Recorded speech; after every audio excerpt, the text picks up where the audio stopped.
So I often get asked the question, how do you fit in weight training around your cycling training without it impacting your cycling performance?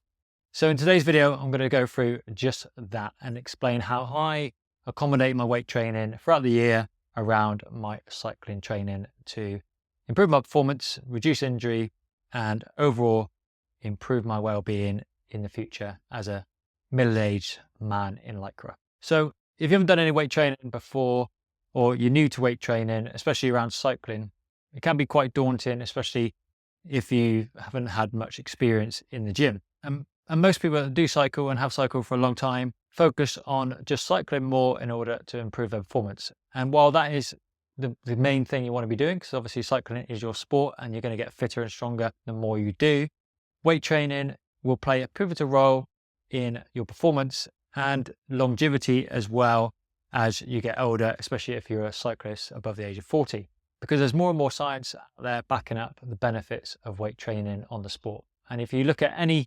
professional cyclist now, weight training and some mobility training plays a pivotal role around their cycling training as well.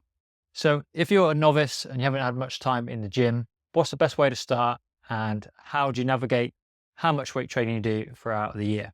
Well, for me, my personal opinion is that you want to be doing the majority of your weight training in the winter months.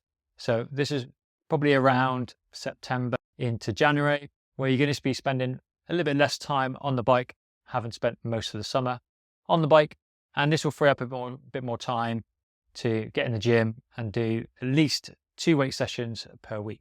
If you haven't been in the gym before or you're quite new to the gym, then you can start off with just some simple bodyweight exercises at home. And this is really simple to do, where you can incorporate a 20-minute workout twice a week at home, just using your body weight. You want to be focusing on the major compound movements within your body. And these are going to be your squat exercises, a lot of core stability, focus on your glutes, improving your glute and hamstring strength, or the major muscle groups that are going to help you become more efficient within your cycling performance. And if you're new to weight training and want a little bit more of a guide, in the description to this video, I've just put a link to a free weight training guide for you to get started.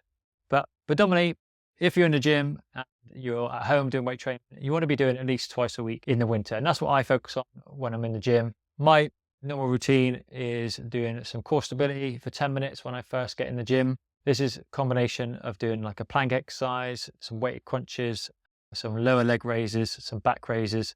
And I do my core stability exercises first.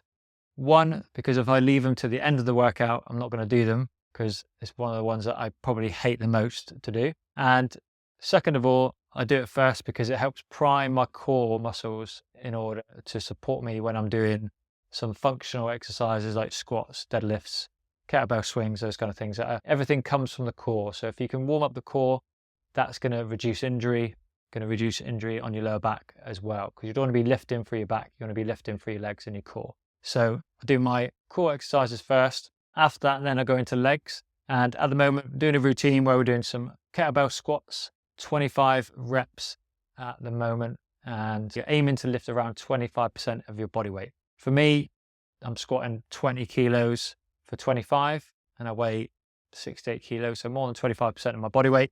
But that'll be the goal you're aiming for. And what I do really like about a kettlebell squat is it's very functional, placing the weight in the front of your chest, so it's engaging the core a lot more. It's a lot more pliable to your day-to-day functions in life. When we're squatting in our life, we generally haven't got a weight on our back, we've got the weight in front of us. So having trained that just allows you to be a lot more supported in just everyday life. So we'll do sort of 25 reps of those and have a heel slightly raised as well. What we're trying to do is get the hips below the knee. So we've got a full range of motion, engaging the glutes as we drive up, keeping the core nice and tight and trying to keep the back as straight as you can. And then once we've done 25 reps on the kettlebell squat, then we go into 4 sled pushes. We're pushing at the moment 50 kilos, which is fantastic. We've really progressed, me and my partner, over the winter months, getting a lot stronger, which is great. And what I really love about a sled push is that you're engaging all your major muscle groups that you would use while doing a squat, but you've got less risk of lifting heavy as you would do if you're doing a heavy squat or a deadlift. A little bit easier on the joints, on the knees. So for longevity and for someone who might be quite new to weight training and doesn't want to be doing some squat exercises or might feel uncomfortable doing squats, a sled push is really, really good. And you can also add in a sled pull. We do a push, and it's one of my favorite exercises. Really enjoy it. A little bit of cardio exercise in there as well, because it really gets your heart rate up. And it's a really, really functional exercise, because if you think about just hiking up a mountain or really trying to, drive forward as you're running or as you drive forward on the bike, it's very, very applicable and transferable to both of those sports. And then what I do after that, go into a little bit of body exercises, and we've focused on all the major muscle groups and keeping it very functional. So I'm not going to go in the gym, and I very rarely go in the gym and do any bicep curls, tricep dips. If I've got a bit more time to kill, I'll maybe add that in at the end. But predominantly going to be doing a chest press on a machine. Is comfortable. You don't have to be doing free weights for a chest press. You can do if you want to and you feel more comfortable with it. But if you're new, just jump on a machine. That's what I do. Sometimes I do some free weights if I'm feeling it to vary things up a bit. But you're still going to get the benefits as long as you're fit muscles. And what I aim for is a set range of about 8 to 12. I try and fatigue around 8 to 10. If 12 is quite easy, then increase the weight, but looking at fatiguing around 8 to 12. So just focusing on strength and power. And then I'll do 3 sets of that with a good 1 to 2 minute rest in between. And then I'll move on to back and do lat pull down or a row, and then do the same set range, rest range with those. And that's it, pretty much it. That's what I do twice a week throughout the winter and once a week in the summer. And that normally takes me about half an hour, 45 minutes, get in the gym early, get it done while there's not many people in there, so we can get in and out quite conveniently. And by being consistent around that, it helps me to be stronger on the bike, push a bigger gear, be more efficient, have less risk of injury, and build more muscle and maintain more muscle, which we lose on average 1 to 2% a year as we age past the age of 40. So I'm looking at it more from a longevity standpoint as a side to just benefiting my cycling. Cycling is fantastic, but essentially I just want to maintain a healthy physique as I get older. I want to stay strong and healthy as I get older. And by doing more weight training now, that's going to pay dividend in the long run, because I'm still going to be stable and strong when I'm 60, 70, 80 to be able to move around and be mobile. So weight training is an integral part of your health and longevity in the future. So like I said, during the winter months, we'll be doing that kind of routine twice a week.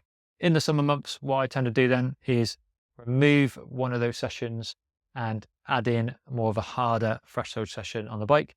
So my training normally goes recovery on a Monday on the bike, weight training Tuesday, bike Wednesday again, zone 2, weight training Thursday, rest Friday, long weekend ride on a Saturday, and that's during the winter. And then as we go into the summer months, spring and summer months, I'll remove the Tuesday session when it comes to weight training and just do a hard threshold session, zone 4 tempo, sweet spot ride, in order to improve my FTP and function and improve my overall ability on the bike as well. So really sort of start ramping up the intensity on the bike, because I know I'm going to be getting out on the bike a lot more, maybe doing some events during the year. So making sure that I'm ready and primed for that. And then the Thursday session in the gym is just helping to maintain the strength gains I've built throughout the winter. And I'll maintain that throughout the summer months until we get back into the winter months around September, October time. Once we're spending less time on the bike, once weather changes and the light changes, then it's going to be back in the gym doing more turbo stuff and gym stuff. So if you're new to weight training and it's something that you do struggle to fit around your cycling training and you haven't incorporated it just yet, let me know in the comments below what your thoughts are when it comes to lifting weights and how that benefits you when it comes to being a cyclist. And let me know your thoughts on this video. Hopefully that helped you, just sharing my own experience in terms of what I do in the gym and how that benefits me as a cyclist. Like I said, if you want to access the free bodyweight workout guide for cyclists, click the link in the description to this video. And thank you very much for watching. Hope you enjoyed the video as always. Don't forget to like and subscribe. And if you want to learn more about how you can improve your ability as a cyclist, then check out this video here.